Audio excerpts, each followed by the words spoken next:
Hello and welcome to our London History Podcast, where we share our love of London, its people, places and history. This podcast is designed for you to learn things about London that most Londoners don't even know. I'm your host, Hazel Baker, qualified London tour guide and CEO of londonguidedwalks.co.uk. Show notes plus photos or recommended reading transcripts can be found on each associated episode's webpage. Simply go to londonguidedwalks.co.uk/podcast. Don't forget, if you enjoy what we do, then please rate and review. It warms the cockles of my heart to read your appreciation of this labour of love. Get that cup of tea, put your feet up and enjoy. I'm kicking today's session off with some fantastic news. Our little London history podcast is now in the top 1.5% of all podcasts listened to globally. That is absolutely amazing. So thank you everybody for tuning in each week and listening to us. And if you do have a particular person or London event that you want us to incorporate in an episode, then please do let us know. The easiest way to do that is to message us on Instagram, walk_London, or contact us via Facebook, where London Guided Walks, or indeed DM us on Twitter at guided_walks. Or you can fill in a very short form on our website at londonguidedwalks.co.uk/podcast. Joining me in the studio today is Ian McDiarmid, City of London tour guide and general London historian know-it-all. Ian, welcome back. Hello, Hazel. Nice to be here. We're going to be talking about a rather interesting character, John Wilkes, born in Clerkenwell, I understand. Yes, he's partly of interest to us because of the London connection. So he's born in London and he lives most of his life in London. So he's born in, as you say, in Clerkenwell, in St John's Square. And this is more your area of expertise, Hazel, but I know it relatively well, that if you walk through St John's Gate heading northwards, you come into St John's Square. And now it's rather just a sorry-looking bit of big road, but it was back then a square. And Wilkes's father is a wealthy distiller, and his distillery is just in that square. And later on, he buys a house at the end of the square, and Wilkes is born there. And then in terms of pinning him down in London, he later buys a house in Great George Street, which is the one running just to the north of Parliament Square. And he lives at number 13 Great George Street, which unfortunately is no longer there. I think it's on. It was on the site of what is now occupied by the Royal Institute of Chartered Surveyors. But if you know that street, or if you happen to be going there, and you look at the RICS, on the bit is number 14, which does survive. So this was the house that was, I think, next door to Wilkes at number 13, and is pretty similar to the house he lived in, so you can see that. And then he later moves to Prince's Court, which is no longer there, and then finally ends up, when he's set up and doing rather well in his old age, on Grosvenor Square. So London's very much the background to it. And more importantly than his domestic arrangements is obviously the fact that London is the centre of political life. And one of the things we'll be talking about is run-ins with the government over the issue of his publication, The North Briton. And he has enormous difficulty, which we'll come to, in getting this thing published. He decides he wants to publish the whole thing after it becomes very controversial. And he actually converts his house in Great George Street into a printing press to do that. So that's quite an important site for him. So we're saying his name, but how would people maybe know him or recognise him?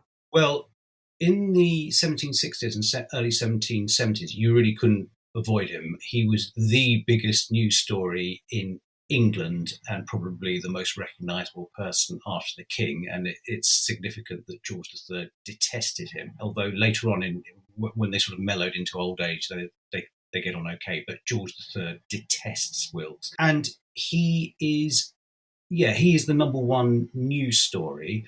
He's important in a longer term because he's really the first politician to address what the social elites of the day would call the inferior sort, i.e., ordinary people. And he's the first politician to really try and mobilize popular opinion, as we would call it, behind his cause. So in his political career, he goes out and addresses the lower sort of people in London in particular, but he's also addressing the whole nation through the medium of print. He produces handbills, he produces speeches, and there are lots of Wilkes memorabilia. His supporters will wear blue ribbons. There will be buttons produced with number 45, which is the most famous edition of his publication in the North of Britain. And Wilkes and Liberty will become a common cry. And I think this fits in with the sort of expansion of English manufacturing, because the Wilkes phenomenon occurs almost immediately after the Wolfe phenomenon. So General Wolfe is killed in 1759 at the Battle of Quebec, and there's a huge outpouring of ceramics to celebrate Wolfe and, as I say, memorabilia, prints and the rest of it. And the similar thing happens to Wilkes. And Wilkes, in a way, is fortunate because he was very ugly. I use the word ugly in inverted commas, and I justify it on the grounds that it was one that description that he sometimes applied to himself, and certainly one that his critics applied to him. But what we can say is he's very distinctive looking, and he had a very pronounced squint. And his squint was so bad that if he was reading, he had to hold one hand over one of his eyes. Though, interestingly, this visual impairment did not prevent him from fighting a couple of duels. Yeah, he was also very courageous. And in addition to having very crossed eyes, he also had a very pronounced jaw. And I said that this didn't stop him from dueling. It also didn't stop him from being a great ladies' man. And I think this is because he was just very charming and very clever with words. But anyway, coming back to his physical appearance, he has run-ins with lots of people. His most important run-in, the reason he is so famous is because of his run-ins with the government. But he has a run-in with lots of famous people in the 18th century, one of whom is Hogarth. And Hogarth does a satirical print of Wilkes at one of his trials, in which he's obviously been very derogatory about Wilkes.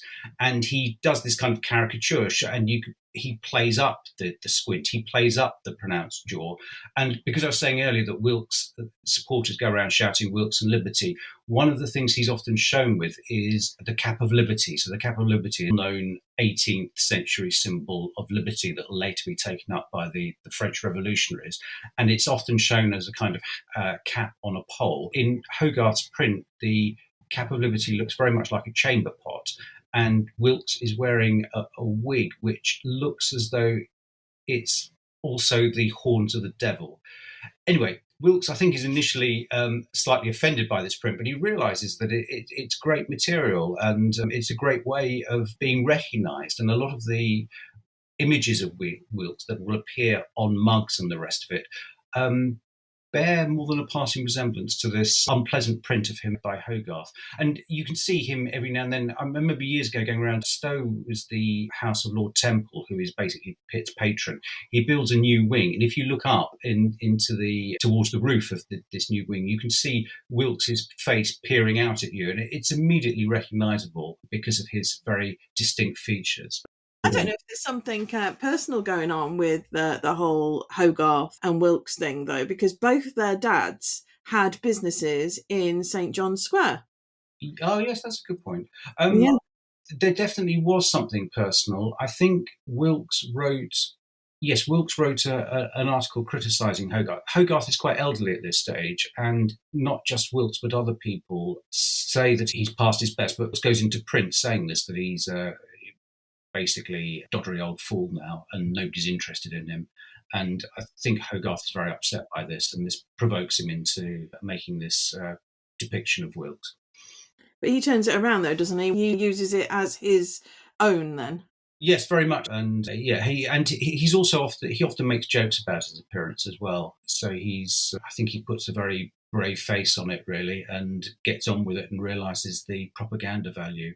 Because, as I say, wandering around today, there aren't that many depictions of him, but as I say, you see this statue leering out of you from the heights at Stowe, and you immediately recognise it as John Wilkes. So his face became really a trademark. And what can you say? Can you say a bit about the background that allowed Wilkes to mobilise these ordinary people? Yeah, I think if we're looking at the 18th century political system, the electoral system, one could say to use the word design would be wrong because it's something that's grown up organically. But its effect is to anchor power in the social elites and to exclude the people we were talking about before, the inferior sort. However, electoral system has been changed over the centuries by the growth in population, growth in wealth, and inflation, and all of these erode the property qualifications that are at the heart of a lot of the franchises. And the electoral system. Oh, and one other key development is the expansion of London. And Wilkes's political career will be centred on the county of Middlesex, and this is very much to do with the expansion of London's population. And looking at it, it's a complicated system, the 18th century voting system, but essentially the seats are divided into two kinds. You've got the counties and you've got the boroughs. And I'll just talk about England because Scotland and Wales are slightly different. But the counties return two members and you have a 40 shilling freehold qualification. So if you own a property that has a rental value, or if you're living in a property with a rental value of £2 a year, 40 shillings, you get the vote. That's the counties. So they're fairly easy to comprehend. There's a uniform system there, although actually in detail in its application, it wasn't always uniform, but we'll leave that to one side. You've also got the boroughs, and the boroughs in general return one MP, but they can return two, and this being a complicated system, it can even be more. So the City of London returns 4 MPs. And the borough franchises are varied. The right to vote can be dependent on being a member of the corporation, the town council. It can be restricted to freedmen, and if you want to become a freedman, you do it by serving an apprenticeship, or you can do it through purchase. The right to vote can be vested in the ownership of certain properties, and they're known as burgage boroughs. And then finally, you've got the Scott and Lot boroughs, where it's basically householders. You've got freehold boroughs, where the right to vote is restricted to people who own freeholders. And finally, you have pot-walloper boroughs, where resident males can vote. There's only a handful of those. And it's a complicated system and lots of differences. But the key thing is that in about half of the boroughs, the electorate is less than 100. And these are constituencies which are very much subject to the influence of the wealthy, in particular landholders. And the influence works through social deference, the influence works through bribery, and can also work through intimidation. If you don't vote the way your landlord wants you to, and you probably would do anyway because of deference, but if you don't, he could chuck you out. And in particular, contemporaries are very interested in the issue of so-called pocket boroughs. They're called pocket boroughs because they are basically owned by a wealthy individual, normally an aristocrat.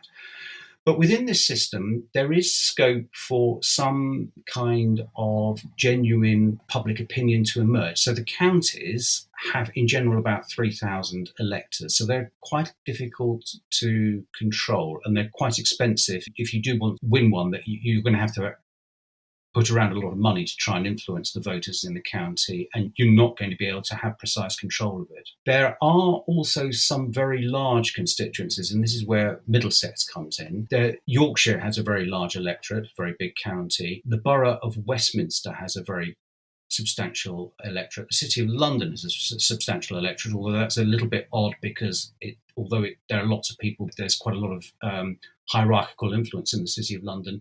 And then you get Middlesex, as I say. And Middlesex is the county that existed until 1965, which covered the area north of the Thames, which is now occupied by London, essentially, excluding the City of London and excluding Westminster, which, as I've already alluded to, return their own MPs. So it's a substantial area. And for example, it included Islington, was part of Middlesex. And to the east, it extended as far as the River Lee, which the River Lee joins the Thames just east of the Isle of Dogs. And this area, two things about it. One is that the population was quite large. The number of people qualifying for the 40 shilling freehold was quite large. It's probably about 4,000, so slightly larger than than most counties. But most significantly of all, within this area, you've got lots and lots of artisans and craftspeople who qualify for this. These people are not subject to the influence of squire and parson that you get having such a heavy influence on politics elsewhere. So it's a bit of an odd case. Now, when Wilkes first enters Parliament, he enters Parliament for Aylesbury. His wife's family are very big landowners in Aylesbury. And in Aylesbury, this is a borough. There are about 400 electors. It costs Wilkes a lot of money. You can see from the correspondence that his sort of team estimate how much it's going to cost to win the votes in Aylesbury, and the price I think varies from sort of something like a guinea up to £5 to buy a vote there. Not all of the votes are to be bought. Some of the voters are genuine independents, but nevertheless it costs Wilkes a lot of money. Uses a lot of influence, and he's elected as MP for Aylesbury. But then later on, he focuses on Middlesex, and he's making an appeal to popular opinion when he does that, and it's very deliberate when he does. And what was North Britain? The North Britain was a publication of Wilkes that was a parody of government propaganda. So in 1760, George III ascends to the throne, and he brings in as his first minister the man who'd been his tutor, the Earl of Bute. And it looks as though Bute at this time is pronounced Boot, because Bute is a very unpopular figure. And one of the ways his unpopularity is manifested is by London crowds carrying around boots with them, which they will then ceremoniously burn or hang. And one aspect of his popularity is that when they're carrying around boots, they also carry around a petticoat, and the petticoat symbolises George III's mother. And this reflects rumours, which Wilkes is very keen to give wider publicity to in his own publication, that was involved romantically with the Dowager Princess of Wales, George III's mother, which is one of the reasons why George III hates Wilkes so much. Bute comes in and he's very unpopular, partly because he is Scottish and he stuffs a lot of the political appointments with fellow Scots. That doesn't play very well south of the border. He and George III are also very unpopular because they are known to want to have a negotiated peace with France. So we're talking about the 7 Years' War, which runs from 1756 to 1763. And this is a war that had begun very badly for the British, but which had been turned around by William Pitt, the elder Pitt. And 1759, which is the year when Wolfe dies, is the probably the biggest year for British victories any time. And notably, they drive the French from Canada, they drive the French from India, and they drive the French from the West Indies. And Pitt loses influence with the accession of George III, and obviously Bute comes in to replace him. And they all suspect rightly that, in a sense, George III and Bute are going to sell them out. They're going to go for a negotiated peace with the French. And when the peace is signed in 1763, in the eyes of the Patriot Party, that of Pitt, there is indeed a sellout, because the British give back the Caribbean islands, which they'd captured, to the French. And there's a story that the French diplomat negotiating the Treaty of Paris is given instructions which run along the lines of, yeah, if you have to agree to the abandonment of Canada, we can live with that. But whatever you get back, Guadeloupe. So that kind of, if you just think of an atlas and the scale of the two countries and how much that reflects how important the sugar trade, and obviously we're talking about the slave economy here, is to these powers. Anyway, Bute and George III are unpopular because they're suspected of going for a sellout peace. And because they're unpopular, they want to try and counter that by having sort of government propaganda, and they get Smollett to produce a publication called Britain. And it's because of this title that Wilkes comes out with, North Britain being a kind of patriotic word for Scottish people who want to be involved in the Union. So if you were a sort of polite member of the Scottish elite living in Edinburgh at this time, you'd probably describe yourself as a North Briton to show your loyalty to the Hanoverian regime. And so the title itself is taking aim at Bute and his Scottish contacts. The publication is outrageous. It's a great success. And then we come to issue number 45, in which Wilkes says that either the king or his ministers are lying. And both of those are a no-no. You can imagine them. the reason saying that the ministers are lying is a no-no is because, in theory, what Wilkes is talking about is the King's speech to Parliament made by his ministers, and there's a kind of tradition that if you were to criticise the King's ministers whilst making this speech, you would be libelling the King. So this is completely outrageous, and the government seek to shut Wilkes up and to punish him.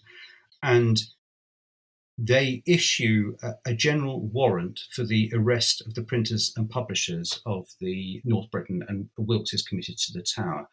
Now, the fact that they do this through a general warrant is significant because general warrants were warrants for the arrest of unnamed people. So they named the crime, but they didn't name the people, and will go to trial, and he will argue that these are illegal. And he's arguing that they infringe the traditional liberties of an Englishman. And I think legally there was a lot of debate about this because actually general warrants had been used for quite some time, but Wilkes was arguing that they were an innovation and an innovation of despotism on the part of the Crown. And Wilkes is put on trial and he is released because of parliamentary privilege. The judge rules that because of parliamentary privilege, he can't be put on, his arrest was essentially illegal. But we'll go on to argue the case about general warrants over other times he's on trial, and he will eventually win and he will outlaw general warrants. Now, after he's released because of parliamentary privilege, what does Wilkes do? Well, he thinks, I've got a good idea. I'll reprint the entire North Briton, including number 45. And unfortunately for him at the same time, he also has the idea of printing a scurrilous poem that he's written known as the Essay on Woman. And this is a parody of Pope's Essay on Man. And it is completely lewd. And the joke here is not just men making jokes about women. It's a bit more to it than that. It's personal because it's a parody of Bishop Warburton of Gloucester. Now, this poem was possibly largely written by a friend of Wilkes called Potter, who it is alleged had an affair with the bishop's wife. And the two men, the bishop and Potter, hated each other. And what Potter and Wilkes do is they satirise an edition of Warburton's on Pope's Essay on Man, in which the bishop had produced this edition and written a lot of erudite and very pompous footnotes. And Potter and Wilkes scatter their scurrilous poem, Essay on Woman, with lots of footnotes that parody the footnotes made by the bishop on the original Pope poem. So that's the kind of joke behind it. But the poem does open Wilkes up to two possible vulnerabilities. The one is that the poem is scurrilous, so it can be done for blasphemy and indecency.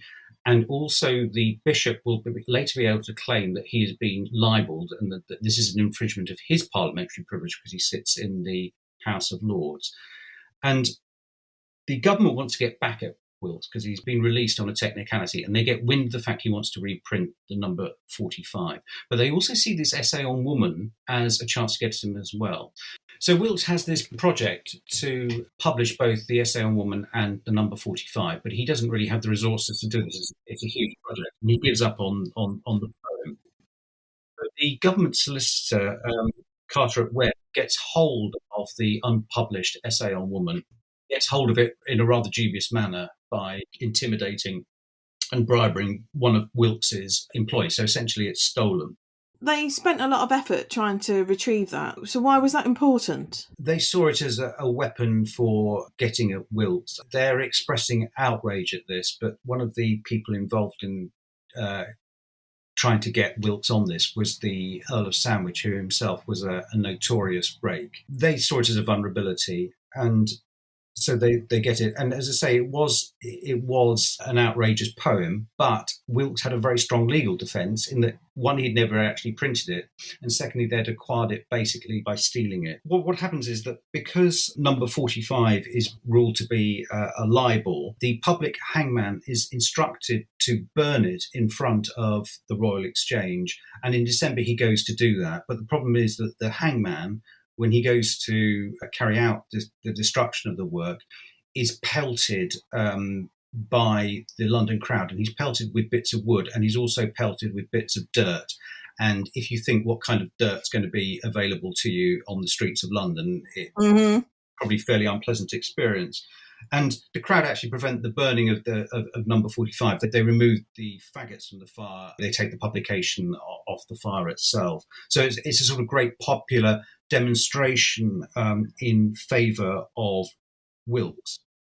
But Wilkes has a problem because Parliament rules that parliamentary privilege does not apply to him in the case of seditious libel, is when you libel the Crown.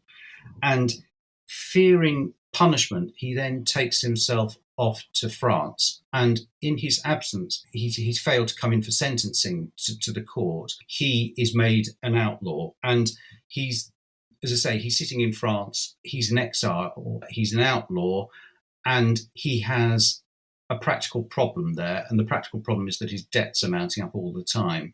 And after a while, he thinks it might be a good idea if he comes back to England in the hope that he could then become an MP and then be protected by parliamentary privilege from being pursued by his debtors. And eventually he comes back, and in 1768, and he makes the decision to stand for Middlesex.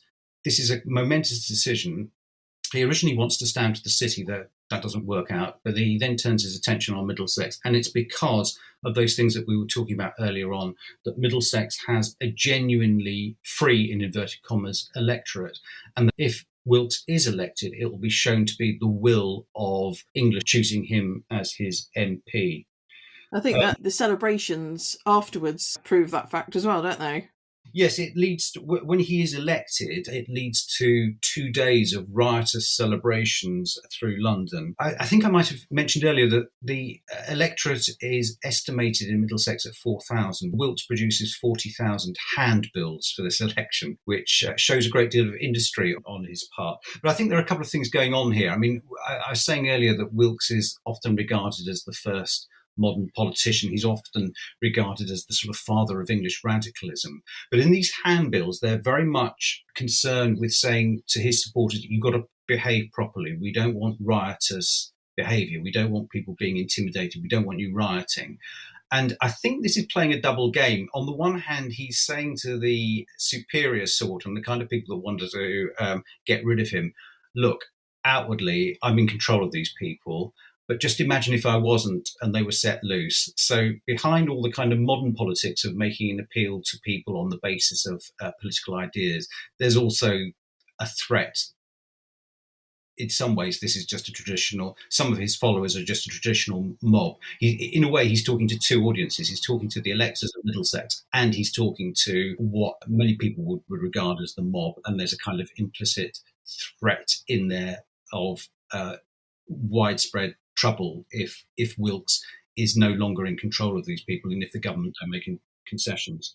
I must admit, I do think that Winston Graham, who wrote Poldark, he must have read about John Wilkes, because so much of this kind of threat that you're talking about now and Wilkes using his constituents is exactly what Poldark does in the books, and also the latest Aidan Turner version as well, about, look, I can't really control them, but if you give me a chance, I might just be able to hold them in, and you landowners be able to sleep in your bed safe tonight, but you've got to give me a little bit of leverage, you've got to give me that power. It sounds so it must have been happening all over the country. What was it about him?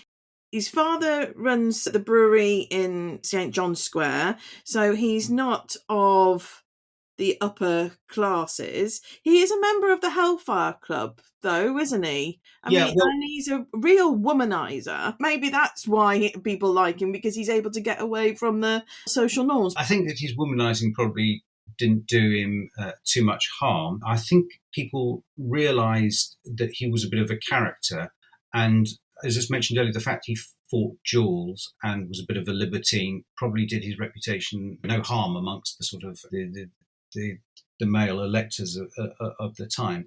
But I think the main thing, the reason why he's popular is because he is prepared to go to prison on a point of principle in protesting against a very unpopular government. George III at the beginning of his reign is extremely unpopular, and particularly the Earl of Bute, and he stands up to them. The key thing, I was saying that he, in terms of his legacy, he's often regarded as the father of radicalism, sometimes the first of the modern politicians. But the people who sustain that argument have a bit of trouble in that there's no real coherent program behind it. But what he does all the time, he's constantly being put on trial by the government. And I think this is significant in terms of Wilkes' own thinking, because he's making an appeal to the common law, and he's making an appeal to the ancient liberties of an Englishman, that the Englishman should not be subject to a despotic government. One of the things when they use the general warrant to arrest him is they don't just arrest him, which he regards as illegal. They also search and trash his house at the same time. And he makes a big fuss about this being illegal as well, that an Englishman has a right to private property and the government can't go in. And so there isn't.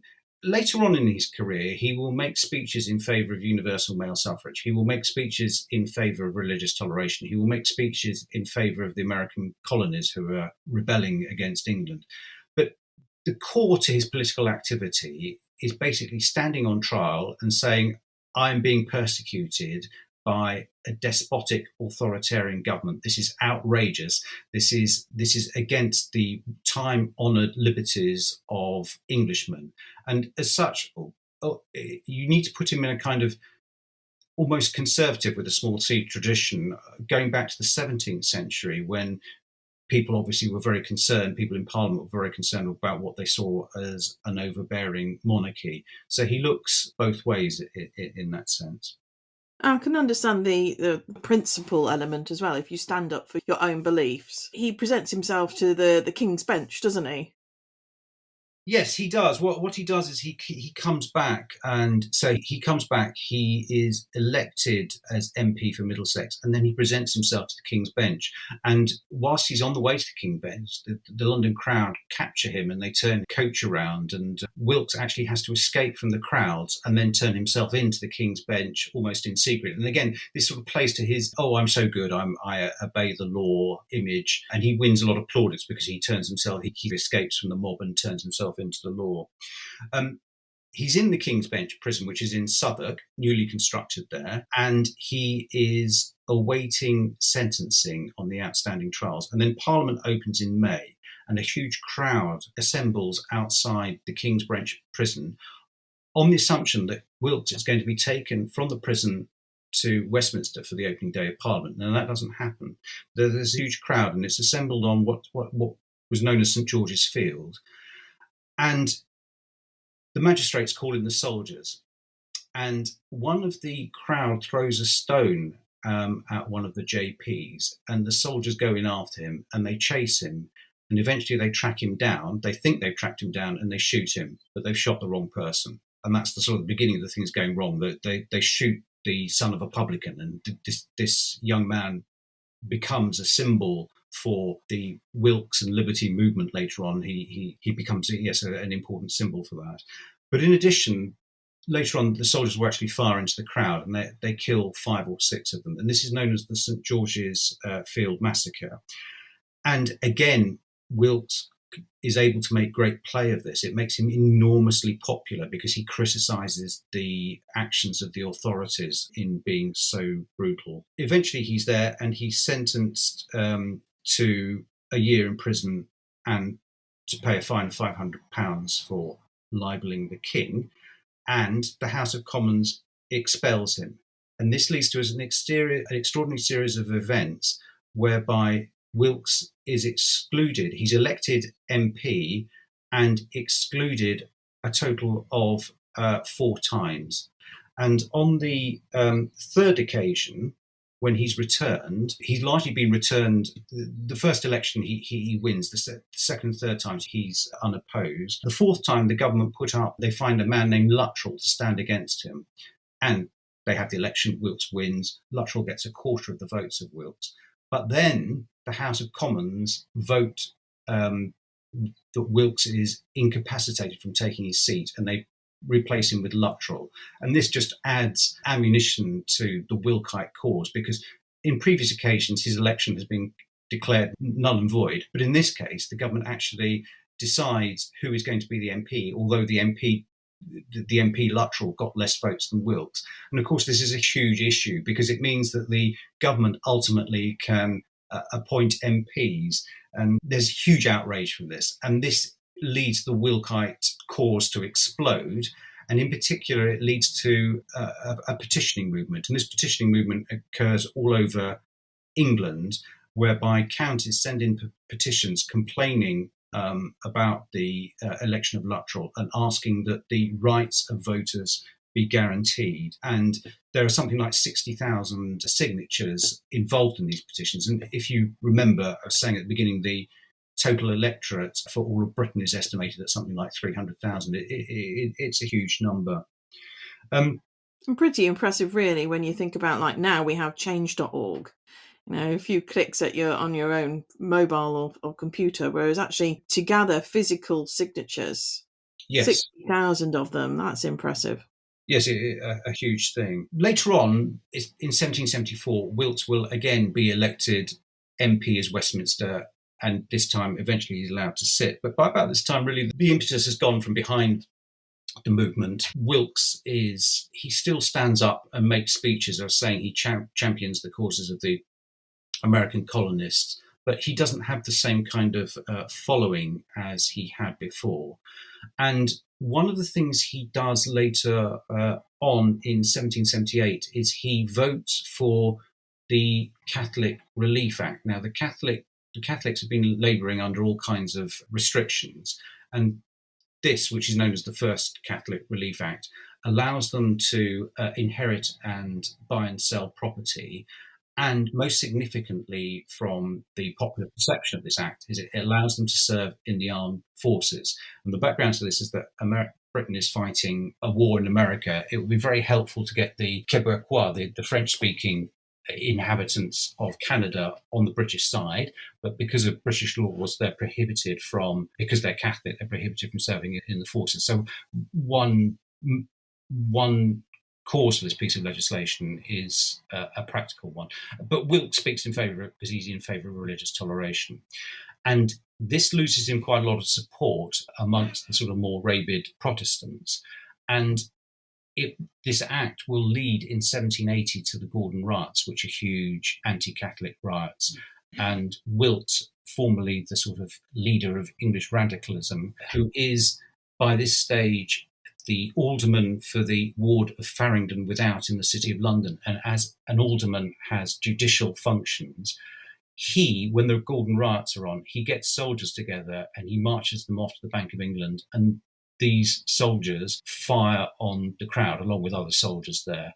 And his action is conspicuous, partly because the Lord Mayor does nothing. And the reason the Lord Mayor does nothing is that so many people, I think, sympathise with Lord Gordon and the anti-Catholic sympathies. So the anti-Catholicism that was widespread amongst much of the London mob militates against Wilkes' later reputation, because he's voted for Catholic emancipation and he's also been taken part in actually trying to suppress the Gordon Riots. And what legacy has John Wilkes left? It's a complicated one. As I was saying earlier, he's often regarded as I think he is legitimately regarded as the kind of first modern politician in the sense of making a direct appeal to public opinion, in inverted commas. And this, as I was saying earlier, reflects the peculiar nature of the Middlesex constituency, the Middlesex electorate, which is very free of the kind of influences that otherwise dominated 18th century politics. But as I was saying, there's also his main vehicle for combating the government is the use of the law. And as I was saying earlier, I think this is a kind of rather traditional view of English liberty that's very much grounded in the common law and the traditional liberties of an Englishman.